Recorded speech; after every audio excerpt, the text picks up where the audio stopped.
minha galerinha, meus caros explicadores, fofuras da minha vida, Rebecca Perham falando. Então, vocês sabiam que eu ia pra creche? Provavelmente não, eu nunca mencionei isso antes. Faz sentido, já que mamãe e papai trabalhavam e largar a criança sozinha em casa é considerado, problemático. Agora eu sei que é difícil de acreditar, mas eu nem sempre fui esse ápice de fineza e maturidade que vocês conhecem hoje. Não. Quando criança, eu era uma pestinha. Por exemplo, a história da caixa. Lá na creche tinha uma sala de brinquedos e nessa sala tinha um cantinho escuro onde eles deixavam materiais de limpeza e afins. E um dia, enquanto a gente brincava, eu reparei que alguém deixou uma caixa ali. Grande o bastante para uma criança se esconder atrás. Existe um conceito que eu chamo de lógica infantil. É basicamente um nome para aquelas doideiras e lógicas absurdas que só fazem sentido na cabeça de uma criança. Por exemplo, quando eu vi aquela caixa, minha lógica infantil entrou em ação e eu disse: "Vou me esconder atrás dessa caixa pelo maior tempo possível e ver o que acontece. Eu sou um gênio." Então, quando os adultos deram as costas, eu me enfiei atrás da caixa e me abaixei, ficando completamente fora de vista. Eu devo ter ficado lá uma meia hora até a hora de brincar acabar e eles levarem todas as crianças para outra atividade numa sala diferente. Engraçado é que os adultos nem se deram conta de que eu não fui junto. Eu venci o sistema. Agora escuta essa. Levou uma hora inteira até um adulto voltar pra sala e começar a visivelmente procurar por alguma coisa. Nem imagino o quê. Mas onde será que eu deixei aquela criancinha? Devia estar aqui em algum lugar. Eu dei uma bisoiada por cima da caixa, mas aquilo findou sendo minha ruína. Ele me viu! Foi detectada! É claro que eu me encrenquei por essa. Eu claramente não era boa em me safar ilesa quando criança, como veremos na próxima história. Uma vez eles levaram um quadro branco na creche, e você só podia desenhar nele com supervisão de um adulto. Tá bem, eu não vou desenhar no quadro. Em vez disso, eu roubei um canetão verde enquanto ninguém tava olhando e comecei a decorar o meu rosto. E eu não quebrei as regras, ok? Eles especificamente disseram pra não desenhar no quadro. Não falaram nada sobre a minha cara. Eu devolvi o canetão e virei as costas, mas fui imediatamente avistada por um adulto. Becca, foi você quem fez isso? Não. Alguém fez isso com você? Sim. Quem foi? Pipocas, eu não tinha pensado nessa. E eu honestamente nem pensei em culpar outra criança. Em vez disso, a boa e velha lógica infantil entrou em ação, e eu inventei uma desculpa infalível que com certeza me livraria dessa encrenca. Eu tava cuidando da minha vida, procurando algo pra brincar, daí a caneta veio e riscou na minha cara. Lacrei. Eu nunca vou entender como aquele cidadão se manteve sério. Mas lá fui eu pro castigo. Então, qual foi esse delito? Perturbar o status quo. Uau, eu enfiei chiclete no nariz. Algo que eu ainda não mencionei é que a minha irmã Rachel também ia pra creche. E por ser 2 anos mais velha que eu, ela fazia parte do programa das crianças grandes, chamado Superstars. E eu tinha tanta inveja que eu comecei a chamar eles de super estúpidos. Arrasando nos insultos como sempre, Mini Becca.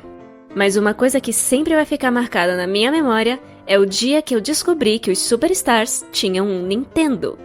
E ainda mais, eles tinham Super Mario Bros. E aquela, fofurinhas, foi a primeira vez que eu vi um console de videogame. Eu achei que eu tava vislumbrando mágica. E aquela virou a única coisa que eu queria fazer na hora de brincar. Ir pra sala das crianças grandes e assistir eles jogando Super Mario Bros. Não se atreva a me dizer que gamers não são profissionais sérios. Eu já assisti a gente jogando videogame muito antes dos Pliers, Septicais e de pais do mundo afora bombarem na mídia. Mas quando acabava a hora de brincar, os funcionários da creche tinham que me arrastar aos gritos e pontapés pra longe da TV. Um dia, porém, eu tive uma ideia brilhante. Quando me tiravam da sala das crianças grandes e me jogavam com as outras criancinhas, eu começava a chorar e gritar que eu queria a minha irmã. E a única coisa que me consolaria seria poder ficar com ela na área das crianças grandes. Eu acho que os adultos não sabiam mais o que fazer, então me deixaram voltar pra lá. Castimboca, não é que deu certo? E é claro que eu fui direto pro Nintendo. As favas com você, mana! Eu tenho videogames pra assistir! Mas não demorou muito para os adultos perceberem e eventualmente me tirarem de lá de novo. Quando eu tentei a mesma ladainha, eles disseram: Becca, você disse que quer a sua irmã, mas toda vez que você vai lá, você só fica vendo os videogames. Ok, me pegaram. Não dá pra negar uma acusação bem sólida. Ok, adulto, eu me rendo dessa vez. Mas um dia eu vou ser adulta e eu vou assistir quantos videogames eu quiser.